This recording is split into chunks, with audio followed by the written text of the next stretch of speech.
Welcome back. Picture a June morning in London, sometime in the 1340s, before anyone in the city has heard the word plague.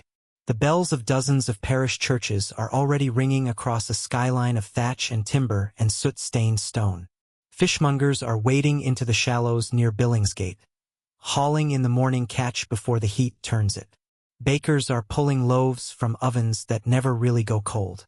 Children are running barefoot down lanes so narrow that upper floors nearly touch overhead, blocking out the sun that everyone secretly craves and quietly dreads. It is a beautiful morning. It is also, though nobody standing in it could possibly know this yet, the beginning of the most dangerous season of the medieval year.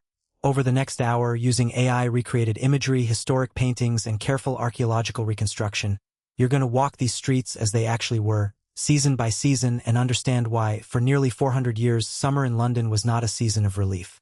It was a season of dread. And at the end, you'll see exactly what these same streets, churchyards, and riverbanks look like today. To understand why summer turned deadly, you have to go back to London before it was a proper city at all, back to the muddy Roman foundations and the early Saxon settlement that grew up beside the Thames because the river gave people what they needed most: fresh water, a trade route to the sea, and fish. Nobody founding a fishing and trading post on that riverbank in the centuries after Rome's withdrawal was thinking about population density or waste disposal. They were thinking about survival, about barley yields and boat traffic. The city that would eventually house tens of thousands of people began as a scatter of wooden halls, a handful of churches, and a bridge that had to be rebuilt again and again. Nobody living in that early settlement could have imagined that the very features which made it thrive, the river, the density, the closeness of neighbor to neighbor, would one day make it a death trap every time the weather turned warm. By the height of its medieval power, in the 1300s and 1400s, London had become one of the largest and richest cities in Europe, home to somewhere between 40 and 80,000 people packed inside and just outside its old Roman walls. Old St. Paul's Cathedral dominated the skyline with a spire believed to have reached over 400 feet, taller than anything else for miles.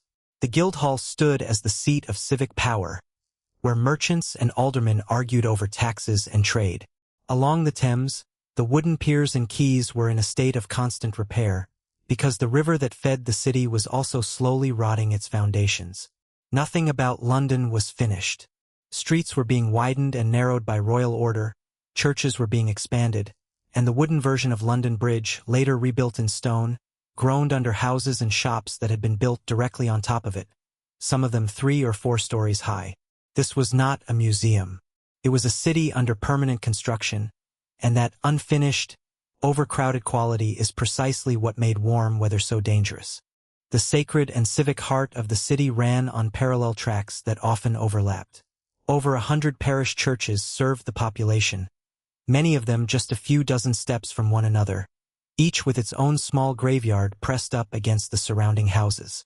Church courts handled morality and marriage disputes, while civic courts at the Guildhall handled trade and property. Markets like Cheapside doubled as commercial hubs and informal public squares, where royal proclamations were read aloud and where, in the depths of a bad summer, the sick were sometimes carried past on their way to hastily blessed burial ground. Religious processions moved through these same streets asking for protection from disease, sometimes led by clergy carrying relics believed to hold healing power. Ordinary Londoners lived suspended between an unshakable belief in divine order and a very practical fear of what the warm months could bring. Walk the streets of ordinary London in July, and the first thing you would notice is the smell. Butchers slaughtered animals in the open, their waste running into gutters that were supposed to drain toward the Thames but often simply pooled. Tanners used urine and animal brains to cure leather, a process so foul that tanning districts were pushed to the city's edges. Rubbish, ash, and human waste were tipped into the streets or into cesspits that seeped into the same shallow wells people drew their drinking water from. In cooler months, this was merely unpleasant. In summer, when temperatures in the city could easily climb into the high 70s and 80s Fahrenheit, that same waste became a breeding ground. Flies multiplied. Standing water stagnated. The Thames, London's lifeline, ran lower and slower, concentrating everything dumped into it rather than flushing it away. Rats, drawn by grain stores and rubbish heaps, thrived in the heat, and with them came fleas, the tiny, almost invisible engine that would later drive the worst catastrophe the city ever faced. None of this was understood in scientific terms at the time. People simply knew, from bitter experience, that when the weather turned warm, the sickness came. If you wanted to see London at its most alive, you went to the Smithfield markets or down to the riverside, where public entertainment and commerce blurred together. Smithfield hosted one of the largest livestock markets in Europe, along with jousting tournaments that drew crowds in the thousands, and later, less happily, executions that drew crowds just as large.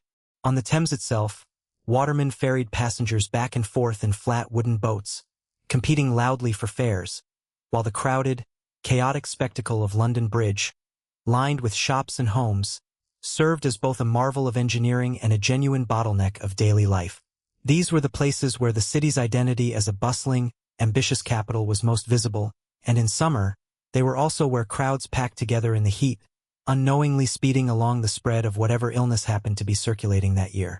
At the opposite end of the social scale stood the private world of London's wealthy merchants and nobility, visible in places like the riverside mansions that once lined the Strand, grand timber and stone houses with private gardens running down to the water, painted ceilings, imported tapestries, and household chapels. The elite of medieval London could afford cleaner water carried in by cart, private latrines flushed by diverted streams, and country estates to flee to when the city grew unbearable.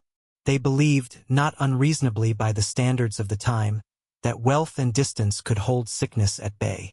But when the deadliest summers arrived, the ones tied to plague rather than ordinary seasonal fever, that belief would be tested and, in many documented cases, proven tragically wrong.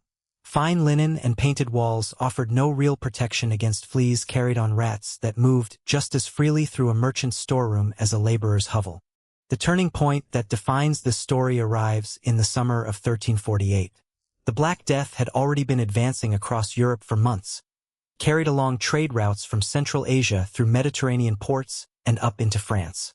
It is believed to have reached England's southern coast that spring, and by late June or early July, it had arrived in London. What followed was not a single dramatic event but a slow-motion catastrophe that accelerated with the heat. Historians estimate that within about a year, London may have lost somewhere between a third and a half of its population, though exact figures remain disputed given the limits of surviving records. At first, deaths were attributed to bad air, to sin, to unfavorable alignments of the stars, explanations that made sense within a medieval understanding of the world. Physicians recommended burning sweet-smelling herbs and avoiding foul odors, unaware that the fleas carried on the black rats infesting granaries and homes were the true mechanism of transmission, and that summer heat allowed both rat populations and flea activity to surge. As July gave way to August, parish burial registers that normally recorded a handful of deaths a week began recording dozens, then scores, some parishes burying more people in a single month than they typically did in 3 or 4 years combined. Existing churchyards filled to capacity within weeks, forcing the opening of new emergency burial grounds on the city's outskirts, remembered in later centuries by names like the Pardon Churchyard, associated with mass burial during the crisis.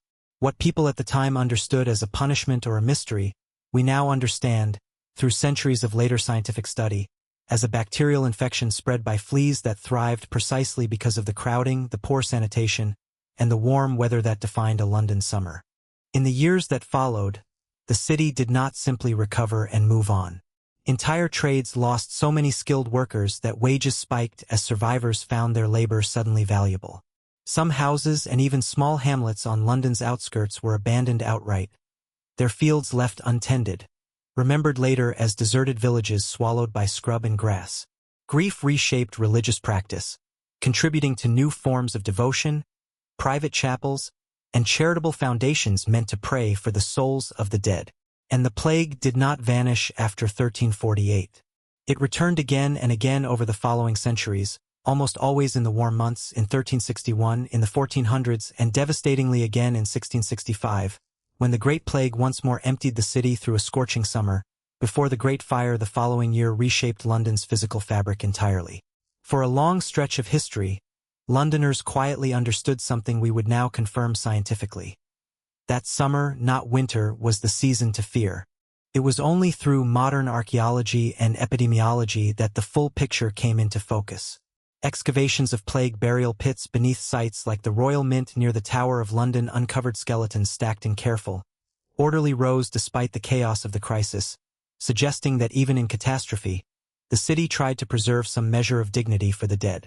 Scientific analysis of dental pulp recovered from these remains later confirmed the presence of the plague bacterium directly, closing a gap of uncertainty that had lingered in the historical record for centuries. Everyday objects recovered from these sites, simple pins, worn shoe leather, fragments of ordinary clothing, are quietly among the most powerful evidence we have, not because they are rare, but because they are so unremarkable. They remind us that the people buried there were living ordinary lives right up until the moment everything changed. It is worth pausing on that thought.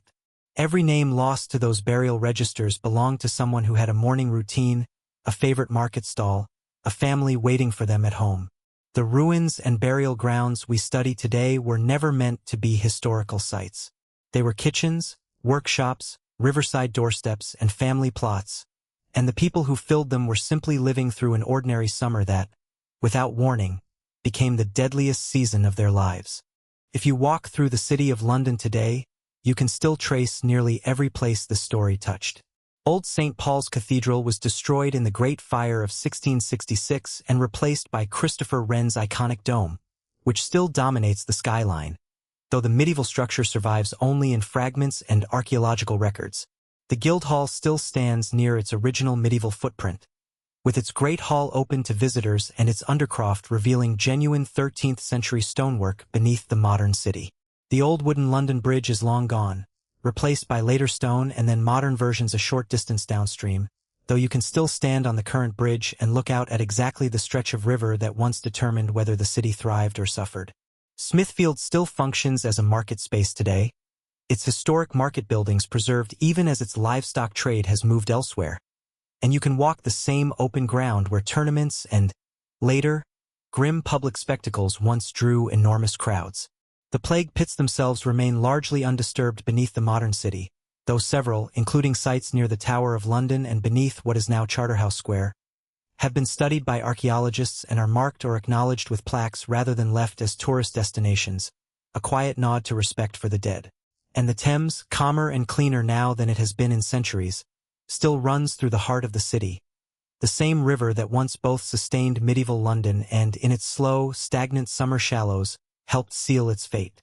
Thank you so much for spending this time with me, walking through a London that mostly exists now in records, ruins, and reconstructions. If there's a lost city, a forgotten disaster, or a civilization you'd love to see brought back to life like this, drop it in the comments below.